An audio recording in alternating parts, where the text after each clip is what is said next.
Kahramanmaraş'ta yaşanan depremden hemen bir gün sonra 7 Şubat Salı günü 230 kişilik bir ekip aralarında hafif makineli tüfek ve çeşitli savaş teçhizatına sahip olanlarla birlikte uçakla Türkiye topraklarına girdi. Silahları bırakmaları talep edildiğinde ise kendi güvenlikleri için bırakmak istemediklerini söylediler. Evet, İsrail'in arama kurtarma çalışmalarına yardım için gelen ekibinden bahsediyoruz. Bu içeriğimizde İsrail arama kurtarma ekibini korumakla görevli ve İsrail ordusunun en elit birimlerinden biri olan Şaldak birimini ele alacağız. İsrail istihbaratı Mossad'ı, Birleşik Krallık ordusunun SAS'ını ve Amerika'nın Delta Force'unu hepimiz duymuşuzdur. Bu üç apayrı yapının bir araya gelerek tek bir çatıda toplandığını düşünün. Askeri istihbarat, gayri nizami harp, iz takip, elektronik harp, dağ ve çöl harbi, uzun mesafe sızma, terörle mücadele, bomba imha ve daha sayamadığımız sayısız eğitimler ve vasıflar. İşte karşınızda Şaldak ya da İsrail Hava Kuvvetleri Birimi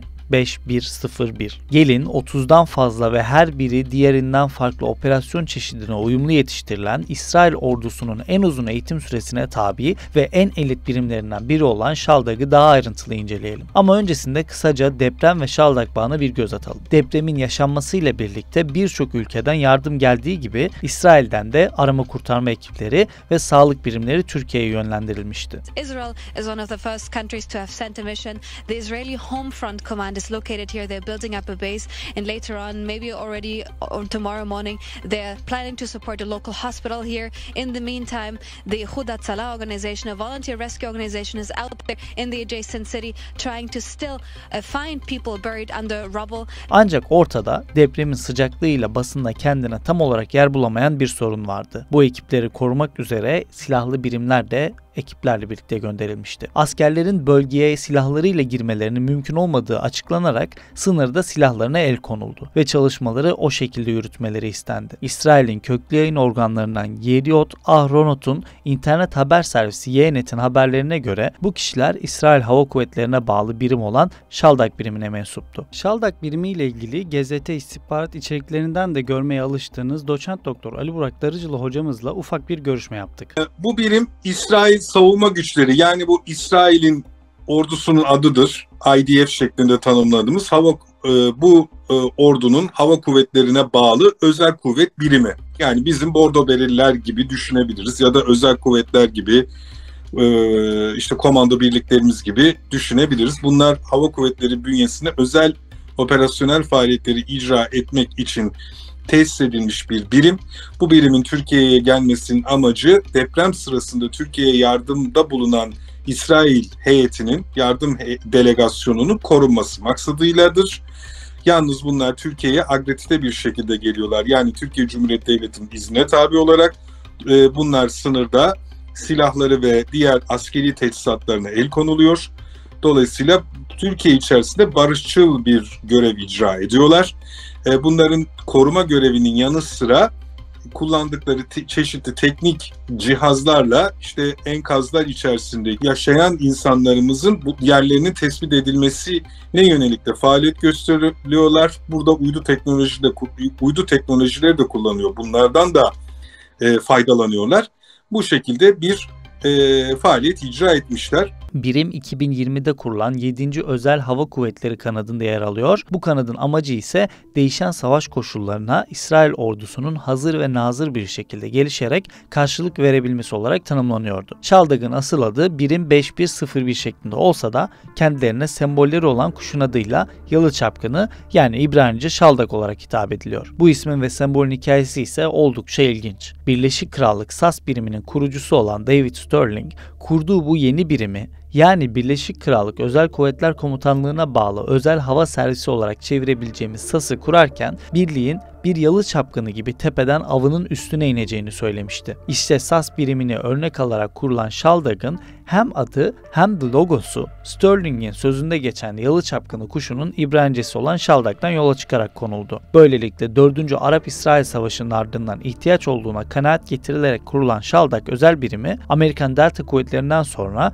doğrudan SAS'ı örnek alan bir diğer kuvvet olarak İsrail ordusunda aktif bir şekilde yer aldı. Tıpkı örnek aldığı SAS misali sızma, istihbarat, suikast, terörle mücadele gibi konularda özel eğitimler alan Şaldak komandolarının seçilmiş Seçilme süreçleri ise oldukça sıkı kurallara tabi ve zorlu şartlar altında gerçekleştirildi. When we talk about physical fitness, we talk about mental fitness. And let's see how we get them to be the best version of themselves and how the IDF becomes stronger and better and protects Israel the best way that it can. Adayların öncelikle İsrail ordusunu belirlemiş olduğu sağlık profilinde 82 ile 97 arasında yer alması bekleniyor. 97 en yüksek sıralama olarak yer alırken 82 ise piyade birlikleri ile özel kuvvetler arasındaki sınır olarak karşımıza çıkıyor. Bu profil sıralamaları yıllara göre farklılık gösterecek şekilde adayların zindelik ve sportiflik durumları ile sağlık problemleri göz önünde bulundurularak belirleniyor ve özellikle 97'ye yaklaştıkça en ufak rahatsızlıklar dahi profili etkileyen unsur olarak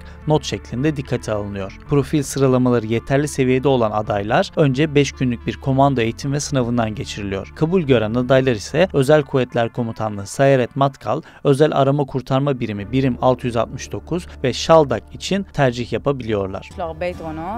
הראשון, שהוא העיקרי מבחינתי, זה העובדה שמי שחונך אותי זה מטפלים בכירים, מה שמאפשר חניכה יותר טובה. Ağustos seçmelerinde sıhhiyeler ve Kasım seçmelerinde muharip birliklerin kabul edilmesiyle Şaldak'ın asıl eğitimi olan ve yaklaşık 22 ay, evet 2 seneye yakın süren özel eğitim süreci böylece başlamış oluyor. Eğitimlerin ilk 6 ayı sağlık profili olarak özel kuvvetlerin hemen altında yer almasından dolayı önemli bir konumda bulunan piyade sınıfının eğitimleriyle geçiyor. Bu süre zarfında komando adayları önce basit ardından karmaşık piyade talimlerine tabi tutuluyorlar. Daha sonra İsrail Savunma Kuvvetleri'nin paraşüt okulunda gerçekleştirilen eğitimler geliyor. Şaldak adayları ileride gerçekleşmesi muhtemel hava indirme operasyonlarına hazır olabilmek maksadıyla eğitiliyorlar. Bir özel kuvvet birliğinin olmazsa olmazı diyebileceğimiz terörle mücadele eğitimleri de paraşüt eğitimlerinin hemen ardından Savunma Kuvvetleri Terörle Mücadele Okulu'nda gerçekleştiriliyor. Eğitimlerin bir sonraki aşaması ise her iklim ve saha koşulunda operasyonların yürütülebilmesi için yapılan talimlerden oluşuyor. Zira Şaldak biriminin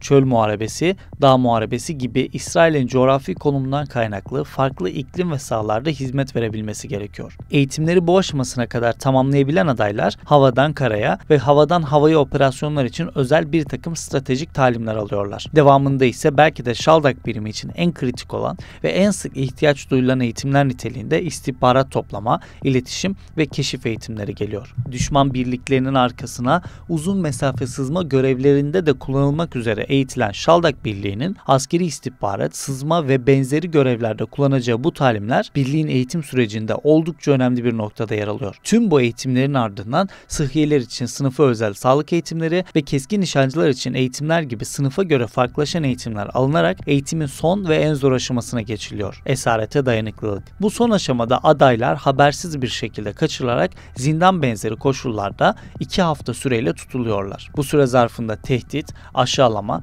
psikolojik ve fiziksel şiddet ve sorgulamaya maruz kalıyorlar. Adayların olası bir esir düşme halinde dayanıklılıkları ölçülüyor ve kursu tamamlayıp tamamlayamamaları da bu son aşamaya bağlı olarak kararlaştırılıyor. Eğitimi başarıyla tamamlayanlar Şaldak operatörü olarak kabul ediliyorlar. Kendilerine birimin örnek alındığı SAS ile onun kurucusu olan David Sterling'in Kuzey Afrika'daki operasyonlarına ilişkin bir kitap veriliyor ve birimi anlayabilmeleri adına bu kitabı okumaları isteniyor. Eğitimi tamamlayarak Şaldak operatörü olan birim mensuplarından 2 yıl 8 ay zorunlu askeri hizmetleri haricinde 24 aylık kariyer hizmeti yapacaklarına dair bir sözleşme imzalamaları da isteniyor. Bu birimin operasyon sicili ise bir hayli kabarık. Gerçekleştirilen operasyonların neredeyse tamamı gizli bilgi niteliğinde kabul edilerek sivillerin erişimine kapalı tutulurken 1978 Güney Lübnan çatışması, 1982 Lübnan Savaşı, 1985-2000 Güney Lübnan çatışması, 1. İntifada, 2. İntifada, Suriye'deki nükleer reaktöre yönelik gerçekleştirilen 2007 Orchard operasyonu ve 2014 Gazze Savaşı Şaldak biriminin dahil olduğu bilinen operasyonlar arasında yer alıyor. Son olarak birim hakkında teknik bilgileri ise şu şekilde aktarmamız mümkün. Bilim mensubu silahlı kuvvetlerin özellikle M16 ve M4A1 gibi taarruz tüfeklerini kullandıkları biliniyor. Ayrıca bu tüfeklerle birlikte M203 bomba atarının kullanıldığı da bilinenler arasında. Şaldak birimleri özel görevlerde kullanılmak üzere Zig Zauer Bauer ve Glock marka 9 mm tabancalardan faydalanabiliyorlar. Bunun yanı sıra keskin nişancı olarak görev yapanlar Mauser marka SP-66 keskin nişancı tüfeğini kullanabiliyorlar. Şaldak biriminin merkezi ise İsrail'in en kalabalık 4. şehri Rishon LeZion yakınlarındaki Palmachim hava üssü. İşte ülkemizdeki arama kurtarma ekiplerini korumak üzere silah ve teçhizatıyla gelen ve sınırda bu silah ve teçhizatına el konulan, daha sonra da gerçekleşmesi yakın tehdit algılaması nedeniyle tekrar ülkelerine dönen Şaldak biriminin hikayesi ve özellikleri bu şekilde. Söz konusu özel birlikler olunca hikayelerin sayısı da bir hayli artıyor. Sizin de merak ettikleriniz varsa düşüncelerinizi ve sorularınızı yorumda belirtmeyi ve daha fazlası için abone olmayı unutmayın.